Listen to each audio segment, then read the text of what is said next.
Former Lakers star Lamar Odom was rushed to a hospital Tuesday afternoon after he was found unresponsive at a Nevada brothel. The Nye County Sheriff's Office says Odom was stabilized at the scene and taken to a local hospital. He was treated there by doctors and transferred to Sunrise Hospital in Las Vegas. Kobe Bryant visited Odom last night, according to ESPN's Ramona Shelbourne. Odom played 14 years in the NBA and won a six-man award and 2 titles with the Lakers. Stephen A., my stomach dropped when I read this story last night. What's your reaction?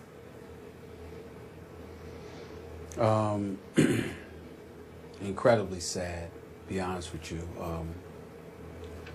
I've known Lamar Odom, obviously, for over 15 years now. We first met, actually, when he was in high school. For a short while, Skip, he went to Christ the King High School in Queens, New York. Ultimately ended up at the University of Rhode Island before he went to the pros as the 4th overall pick. Really good player, somebody who underachieved when you consider the fact that he was 6'10" and a lefty, all the things that he could do on the basketball court. I know that he always drove Kobe Bryant crazy because Kobe loved him dearly, but at the same time, it was like they were fire and ice.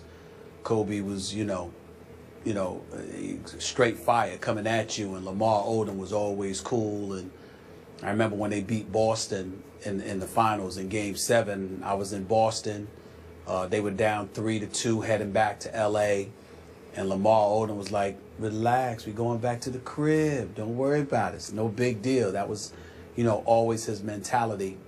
And I remember I was on SportsCenter one time, Skip, and I was going back and forth with our very own Robert Flores, because I pointed out how once Lamar Odom departed from L.A., when they let him go, to say that he was devastated doesn't put it in its proper context. He came on my radio show in 2011 when I had the show ESPN LA, and he was literally crying on the air because he had gotten let go and traded by the Los Angeles Lakers. He was flat out devastated. And I talked about how Mark Cuban and the Dallas Mavericks, before they let him go, how they were going to have to let him go. He had zero interest in playing. It wasn't just about being in LA. He absolutely loved being a Los Angeles Laker. And from that moment forward was where the precipitous fall took place. And you heard so many different rumors about drug use, about partying nonstop, about not having a care in the world. And then, Skip, I pulled him to the side and we had a conversation one time.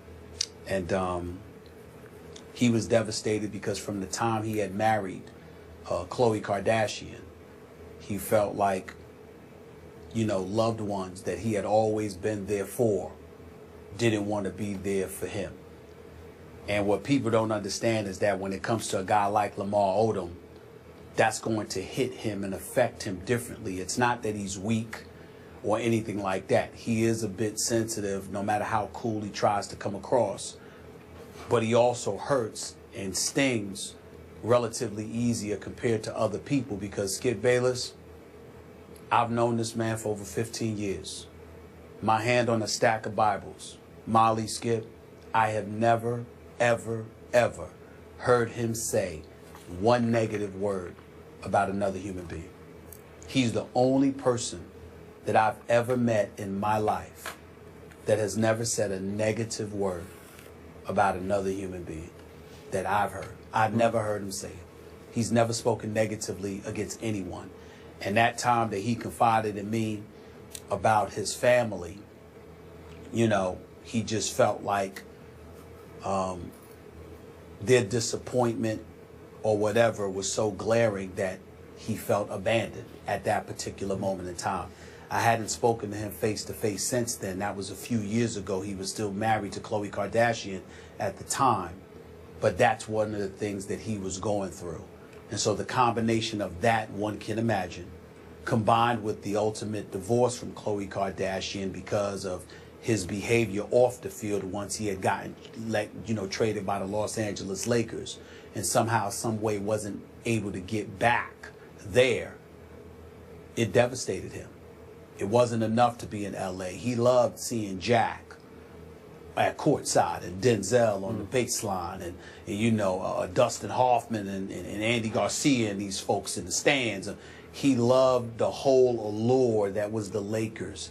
It was an addiction to him before other addictions evidently came into play. And so now we find ourselves in a situation where we're hearing the very worst. We don't know. The reports haven't come out, but obviously he appears to be in dire straits from what the reports are indicating. I hope and pray that he's going to be okay, but it doesn't sound that way. And at the end of the day, anybody who knows Lamar Odom in the NBA and beyond will tell you that this is a very, very bad day because he is one of the nicest human beings you will ever meet. I appreciate your insight into Lamar Odom. I am so with you on this one. Now I'll give you my insight into this young man. He's still a young man. Rooting for him, praying for him, as are you, as is Molly. In 1999, when I was the columnist, as I mentioned earlier in the show, at the Chicago Tribune, I campaigned for the Bulls as they rebuilt post-Michael Jordan to draft Lamar Odom #1 in that draft. And I was very disappointed on draft night when they did not. They went with Elton Brand, sort of an undersized forward, tough kid, you know, great competitor, great intangibles, great locker room guy, but not the #1 overall pick in the draft. And Lamar fell to 4th to go to the Clippers. Shook me up. Tim Floyd, the new coach of the Bulls, pulled me aside after the draft was over, and he said, I appreciate everything you wrote about Lamar because I was in your camp. I was pushing internally for us to take Lamar. But he missed several flights to come and be interviewed by us, and the only one he made was yesterday. So the first time they even got to meet Lamar Odom was the day before the draft. And on that day, according to Tim Floyd, he sat down with their team psychiatrist and readily admitted that he smoked marijuana before every game. Not just random games, he always smoked marijuana before any game he played to calm himself down and put himself into, as he said, his basketball state of mind. And Jerry Krause, to his credit, I had lots of issues with Jerry, but he sat at their board table and he said, I'm not taking that guy with the 1st overall pick after he admitted that to us.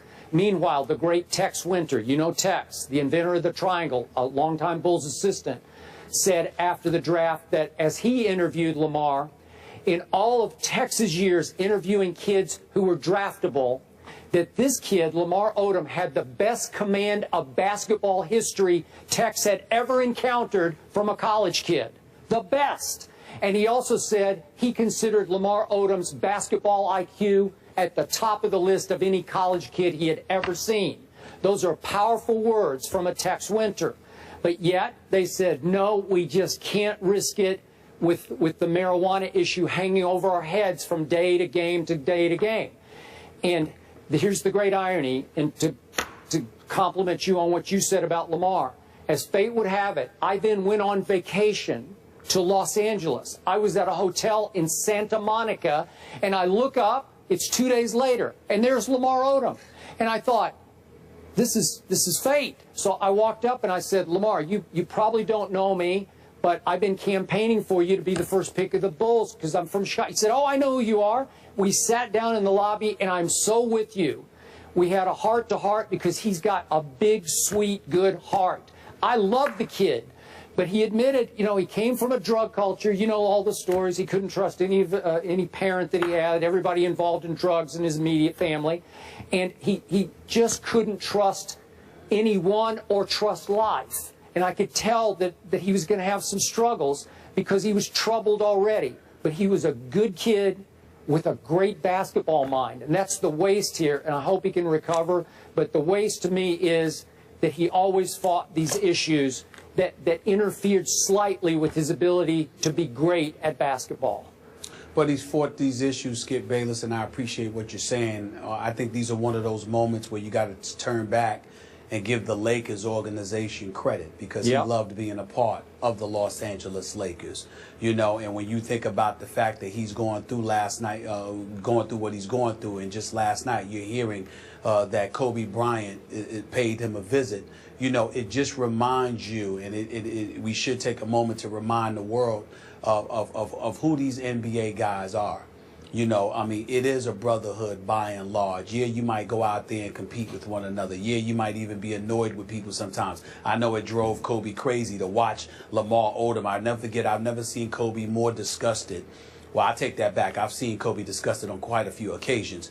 But I remember one of the times that he was incredibly disgusted was when ESPN/ABC was doing a feature on Lamar Odom and all the candy he ate. The Skittles and the Twizzlers and, sweet and sour patches and I mean, this dude ate everything, all the candy, and Kobe was just so disgusted because obviously Kobe's going to take care of his health, and he believes that you got to be at peak condition to compete on an elite level, and at the time they would compete for championships, so that kind of thing disgusted him. But to know Lamar Odom was to love him. He was one of those cool, he's one of those cool guys, one of them cool brothers.